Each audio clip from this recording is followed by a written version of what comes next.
Kwa kweli nirudie tena kusema kuwa wale wote waliopewa tuzo, tumeangalia profile zao hapa wakati zinawasilishwa.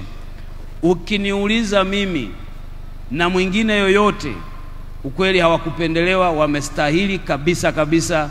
Na hata kama ungepewa kazi hiyo wewe kuchagua nani amefanya vizuri, bila shaka ungewateua hawa ambao wamepata tuzo za leo.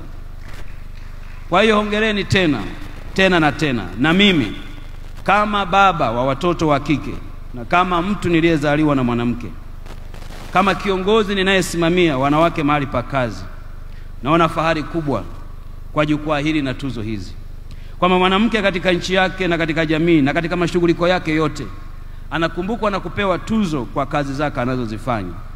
Clouds Media, jambo hili mlolifanya halitakuwa tu kazi ya kukutana usiku kama wa leo, lakini itakuwa na wajibu wa kuibua na kuchochea moyo wa kufanya kazi kwa bidii miongoni mwa wanawake na kuwafanya wanawake kuwa wazalishaji wakubwa wa mali, lakini muhimu zaidi kuwa na wao watu wanaoweza kuwa na mchango mkubwa kwenye uchumi wa nchi yetu.